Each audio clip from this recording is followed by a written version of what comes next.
บายดีทุกคนยินดีต้อนรับทุกคนเข้าสู่ซอนน้องอูลองซานโอ้ทุกคนหูข้าวแล้วบอกเสาคูติ้งนี่มีแค่สายยาได้เสาคูติ้งเลยบ่ได้เป็นเสาคูละออกยังเป็นทางการแล้วอู้กระหายกับมือนี่เลยอู้คิดว่าเสาคูติ้งสิออกหมดเดือนหมดปีนี่สันดอกตอนนี้อยู่กับเสาคูติ้งสิพากันไปเก็บผักรู้ว่าที่ใดบอกน้องสาวเอาวิ่งไปนำไปซ่อนเบิ้งว่าสิมีอีกบอกลองเบิ้งในทางเก็บผักนี่เราไอ้ต้นไปทางนี้ทางน้องสาวมันน่าจะพาไปใหญ่ๆทางน้องใหญ่ๆของน้องสาว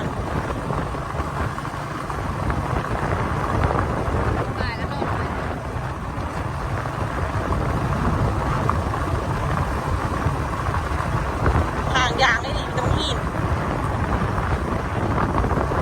โบราณอีกบาทนึงเนาะฮะจัก2-3 มื้อก่อนที่บอกอู้ลืมไปใส่เกิร์ฟูนี่มาไอ้จิใส่เกิร์ฟูคีไลน์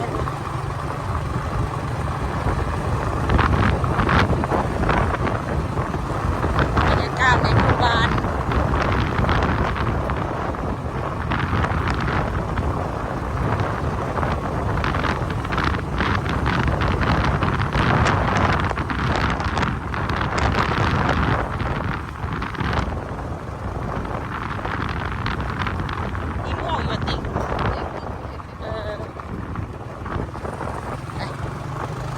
เจอกันที่ทุ่งนาทุกคน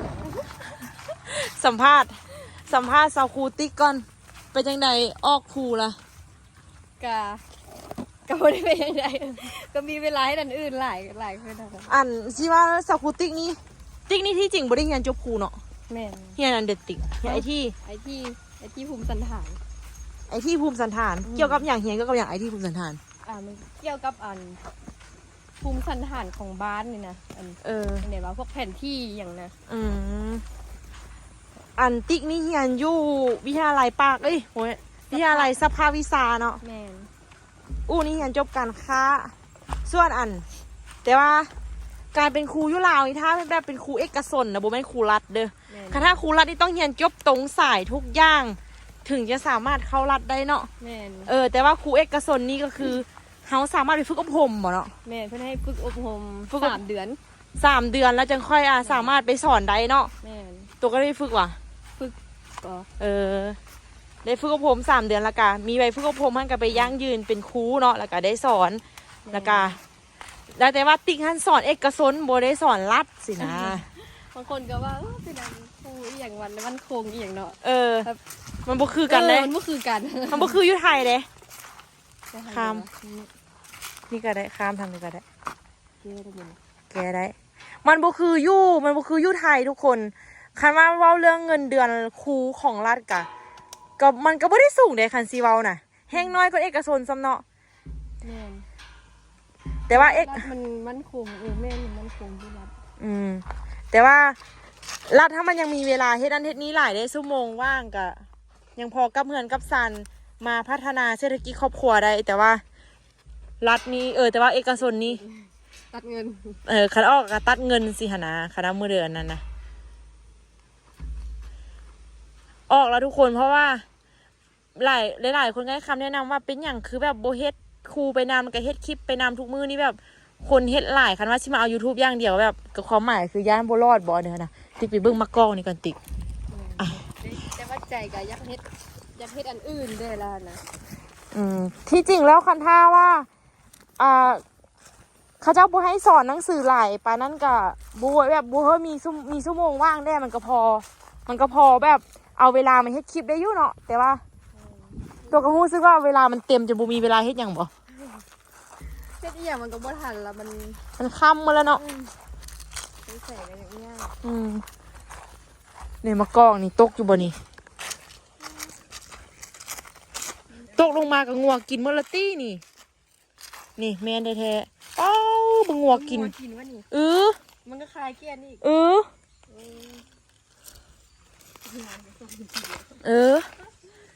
เนี่ยติ๊กอยู่ฟังพี่ติ๊กโคตรหลายเลยนะติ๊กเฮ เอาเก็บไปไว้อันนั้นใส่บุญ เดี๋ยวไว้เฮ็ด มองไหมเฮ้ยได้ออกวะ ปีนเลยแหละ เอาดีๆเด้อเฮ้ยหมักกอกทุกคนคนหลายเลยดิพอนยามบุญเขามาเก็บไปเนาะขี่รถมา ประห เก็บ ยัดอีกแล้ว ประหยัดทุกทางป้าทุกคนหมักกอกโคตรหลายเลย มีเสียงงัวไว้งัวไล่ไปได้ แม่นเมื่อละติขนาดเน่าสบอ บางหน่วยเน่า เอารถนะแล้วอยากจะคามไปไงเดี๋ยววะ โอ้ขกสุกเลยมันตก มันสุกมันจึงตก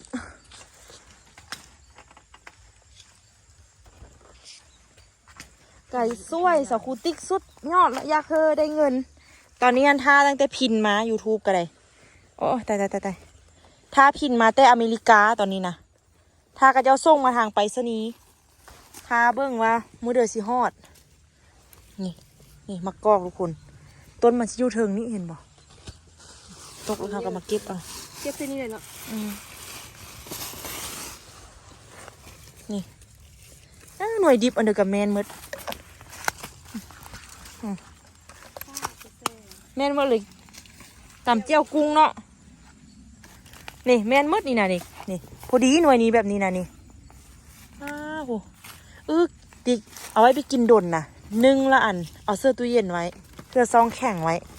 นี่แมนหมดเลยทุกคนตำบักหุ่งเนาะติ๊กเนาะ ก็หอมเลยขนาด หอมมันบ่ แมนหมดทุกคนมึงไหมสิมาเก็บทุกมือเบิ่งขี่รถมาเก็บเบิ่งมันล้นทุกมือน่ะนี่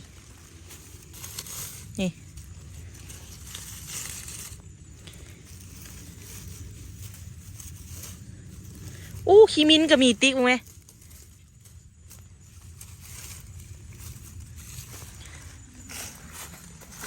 นี่โอ้หลายแหงทุกคน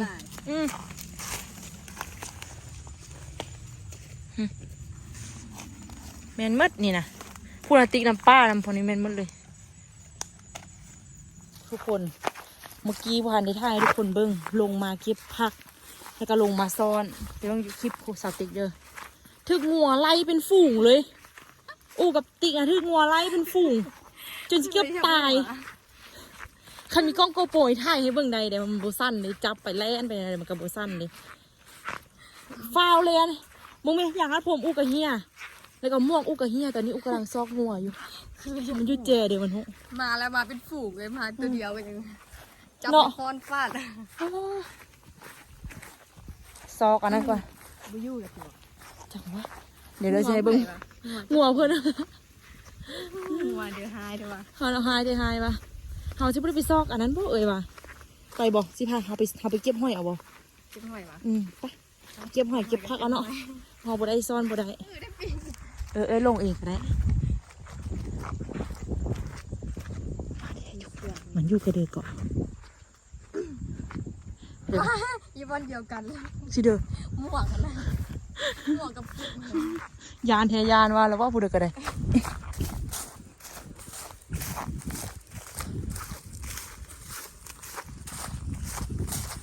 ปลาเชียวนี่จากมันปะมันอยู่เสือละหูสิเด้อ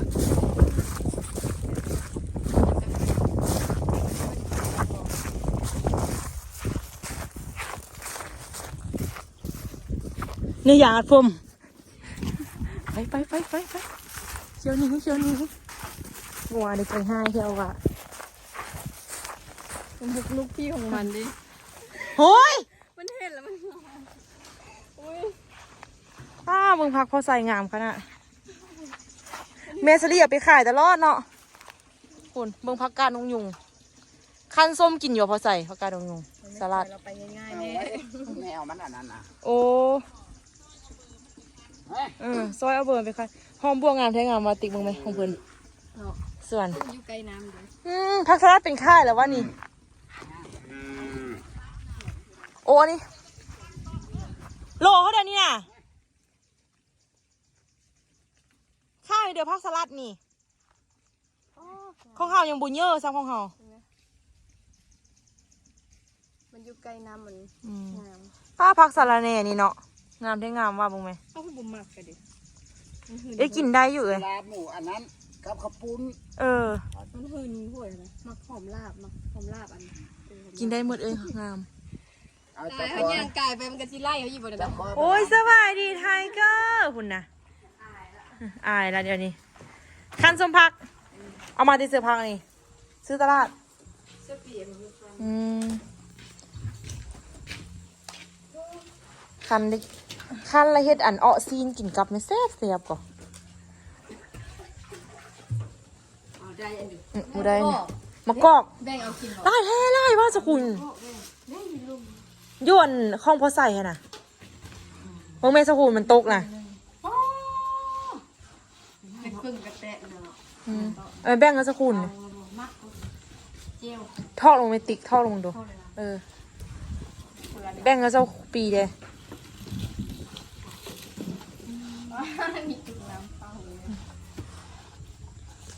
พักกูได้เลยสันเด็จ เอาผักกูดไว้ ติ๊กกับแบ่งเอาไหมเฮาว่าฮอดมื้ออันไปค่ายอันเครื่องบุญละ เอามึงเอิกเก็บเอามึงเอิกมากอันนี้นะ เฮาว่าสิเก็บใส่ตู้เย็นไว้เลยบ่ เก็บมาก็มึงเอิกในวันเลยก็เริ่มเหี่ยแล้วอ่ะแล้วก็ บ่เห็นสักคูติ๊กแล้ววันนี้น่ะเอาเสื้อโถงไปติ๊ก ฝากนี่เนาะ ฝากไอ้ตุ้ยคือเก่า เอามาแบ่งออกเก็บใส่บนเหลือ เอา ด้วยบุงามมันเอาออกเลยเก็บอัน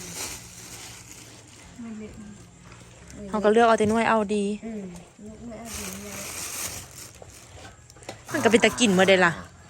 มันแค่ซ้ำมื้อซื้อ นาได้เอาไปกินส้มไม่มีนาเอามากินส้มดิเด้ ถ้าจะกินโซมิ ได้เด้เอามาจ้ำมากอกกันเด้มาสู้ไว้ที่กิน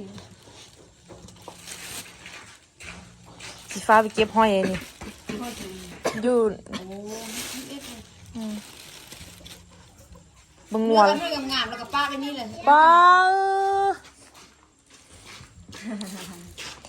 เอาน้อยเดียวก็พอดอกมื้อหน้ามื้ออื่นเอ้ยสิมาเก็บอีกเก็บไปเสื้อตู้เย็นไว้ค่ายบุญเจียงไปเสื้อต่ำส้มแล้วไปลอกเก็บมาเหือนผู้นั้นผู้นี้ก่อน มึงยังไม่คิดจะซื้อเลยใช่ไหม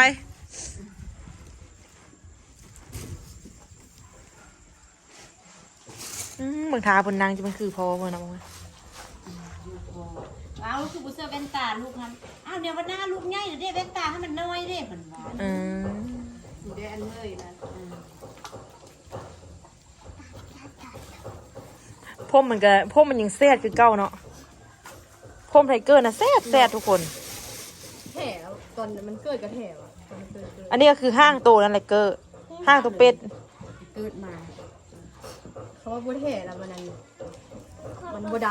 ำ พวกหมอโตเดี๋ยวบริเท หนาดำน้ำปิ่น เกี่ยวห้าดีสักดี นี่ไปเก็บผักกับสติ๊กไปอันเดิมมาแล้วบ่ได้ผักเลยได้แต่มะกอกมาแล้วก็พาสติ๊กไปเก็บหอยกะไปเบิ้งที่คลิปสติ๊กเด้อทุกคนเด้อน้องอู้ฮันบริทายมาเฮอเบิ้งเอ้าหมดอีกละเฮ้ยอีกละหมดอีกแล้วไม่เอาเฮ้ยอีกเดียวไม่เอ้ยหมดอีกละมักแตงน่ะอ่ะลูกจะเอาอ่ะลูกก็จะเอานี่อ่ะโอ้เปื่อยหมดละอ่ะจะเอาจะเอาโอ้บุกินวะกินบ่โอ้บุกินโอเคเดี๋ยวแม่เอาโอเคอีแม่ปอกเถอะหลายคนก็เพิ่นก็คอมเมนต์ว่าให้น้องอู้ว่าโอ้ยสั้นแล้วบอกอันเฮ็ดหลายอันหลายแนวนะว่าน้องอู้เจกระเพาะเมื่อวานนี้ค่ะนะเฮ็ดหลายอันหลายแนวนะอันชีวิตคนเฮาบ่ได้อยู่ฮอดเป็น100 ปีอันเดียวแหละเพิ่นว่านะคันว่าบ่เฮ็ดคือคนส่งก็ได้มันช่วงเวลาและโอกาสมันมาฮอดแล้วหั่นนะอันเพราะว่าอันเด้อเพราะว่าช่วงโอกาสมันมาฮอดแล้วคันถ้าว่าบ่เฮ็ดก็อย่าอันเสียดายคันสมมุติว่าคนอื่นเฮ็ดไปแล้วบ่เดียวแม่นยังบ่แล้วดิคนอื่นเฮ็ดไปแล้วได้ดีแล้วย่านเสียดายหั่นนะอย่างน้อยก็คันได้เฮ็ดไปแล้วมันบ่เป็นไปตามที่หวังก็ย่ามันอย่างน้อยเฮาก็ได้แบบบ่เสียใจภายหลังว่าโอ้แท้กูเฮ็ดเนาะสิหั่นนะแท้คันสมมุติว่าที่ท่าพ่อแม่ว่าเฮ้อลูกเยอะแล้วอันเดอก็จังเฮ็ดอันเดอก็จังเฮ็ดหั่นน่ะ แล้วแม่นโบทันทุกคนเพราะว่าจังหวะและโอกาสมันโบได้มาเรื่อยๆมันโบได้มาตลอดนะแต่วันนี้ในเมื่อเขามีโอกาสแล้วก็อยากเฮ็ดสิฮะนะอันความหมายมาฮะนะแล้วก็ว่าน้องอู้ฮันแบบที่จริงฮะน้องอู้ก็กินข้าวเช้าทุกมื้อเด้บ่แม่นว่าบ่กินข้าวเช้าได้กินตลอดน้องอู้กินข้าวปกติแต่ว่ามีแต่มื้อวานนี่แหละบ่ได้กินข้าวเช้าค่ะนะแล้วปกติน้องอู้กินทุกมื้อในมื้อนี้น้องอู้กินข้าวตรงเวลาตอนช่วยน้องอู้ไปขนส่งกะถามมีนาว่ายากข้าวบ่มีนาว่ายากยากแล้วปะก่อนไปกินข้าวก่อนนี่เขาก็ยังพากันไปกินข้าวกินน้ำอันเดิมนะทุกคนมันก็บ่แม่นว่าเฮาเฮ็ดหลายอย่างเนาะทุกคนอยู่ลาวเฮามันบ่คืออยู่ต่างประเทศแบบอยู่อเมริกาเดี๋ยวอีแม่จะเอานี้ออกเฮาเด้อมันคันแล้วก็มันบ่คืออยู่ต่างประเทศหั่นนะเพราะว่าอยู่ต่างประเทศยังว่าไปเฮ็ดเวียกแล้วก็ยังได้เงินยังสามารถเก็บเงินไว้เขาเก็บเงินไว้แบบอายุเกษียณแล้วยังสามารถเก็บเงินไว้รีไทร์อันเดียวตัวเองได้สินะเขายังมีเงินเท่าอันเดียวให้แต่ว่าอยู่ลาวน่ะบ่มีได้คืออู้นี่คันท่าบ่สร้างตอนนี้หั่นน่ะบ่สร้างแบบว่าเฮ็ดเวียกเฮ็ดการแล้วก็ทอนไว้เองก็คือบ่ได้สิมีเงินไว้ฮอดเท่ามาแล้วสิมีเงินได้มันบ่ได้คือกันหั่นน่ะแล้วเขาก็เลยเป็นอย่างเขาก็เลยต้องพยายามเฮ็ดทุกอย่างนะละห้านขายเครื่องเขาก็เฮ็ดเพราะว่ามันได้แต่ละอันเล็กๆน้อยๆตื่มเสื้อกันก็ดีเอาแม่บอกว่าจะมันเป็นมีดมันเป็นมีดนี่อุ้ยพี่เก้มาแล้วพี่เก้มาแล้วพอโอ้ยพอแล้ว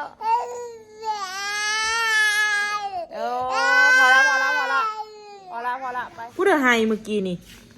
ฮะพูดอะไรออเดอร์ให้หว่าโอ้แบบนี้อีเมแต่เพลงมันเด้อีเมแต่เมืองมันเด้แท็กอะอีเมแต่เพลงมันเด้อีเมแต่เมืองมันเด้แท็กอะอีเมแต่เพลงมันเด้อีเมแต่เมืองมันเด้แท็กอะอีเมแต่เพลงมันเด้อีเมแต่เมืองมันเด้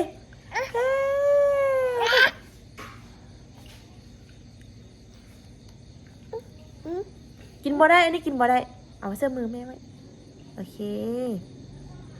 ตัวนี้กินได้นะ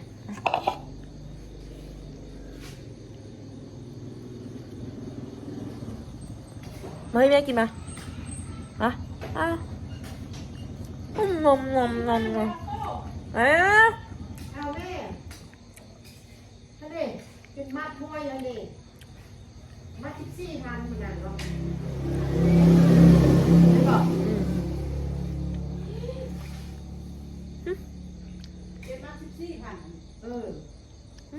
เอาเงินมาแต่10,000มันน่าจะมาจ่าย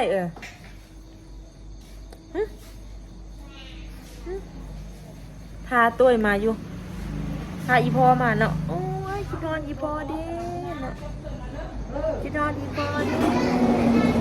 อีพอนานมาแต่ว่า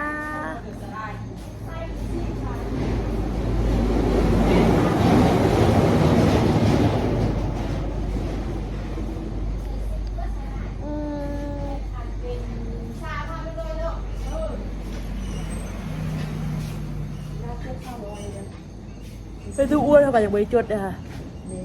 จดก่อนทุกคนไปก่อนเด้อถ้าต่ำมาอีพอเมื่อคืนนี้อุ้ยขับจังหมด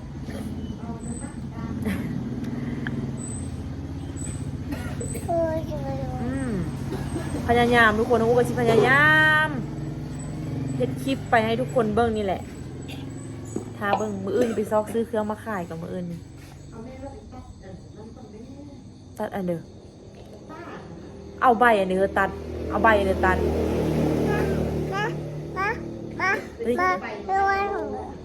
ใบตัดกะโลเอามาเซอร์อันเด้อเอามาเซอร์อันเด้อของนักเคยฮะ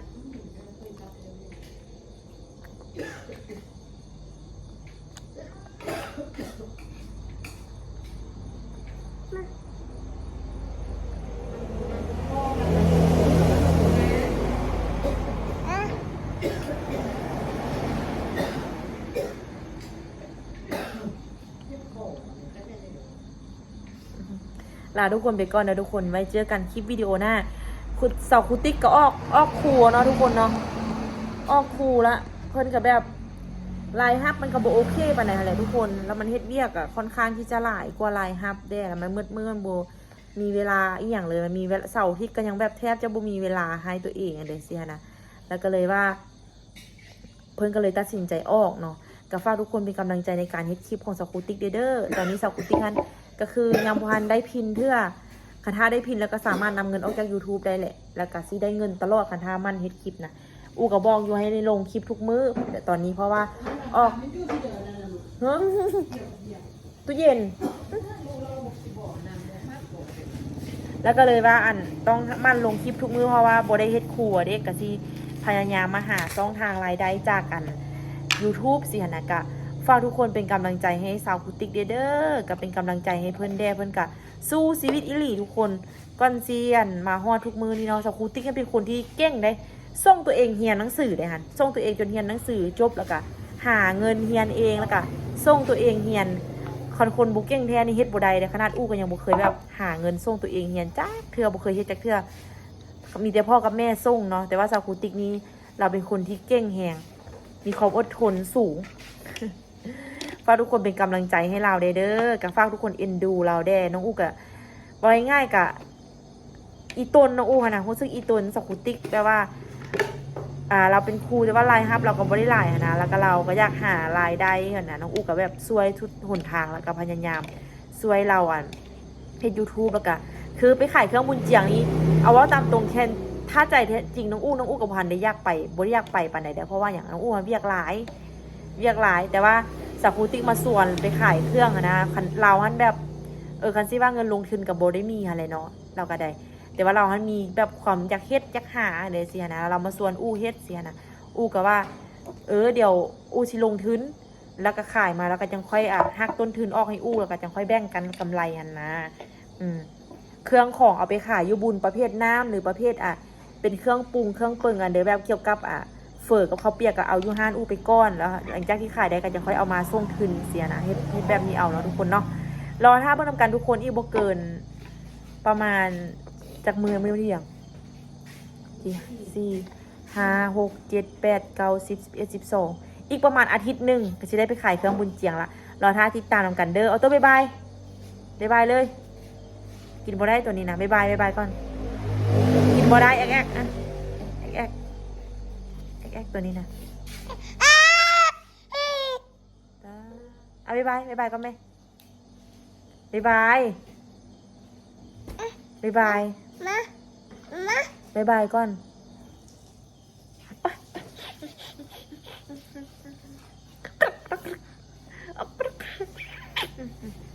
บ๊ายบายก่อนเด้อ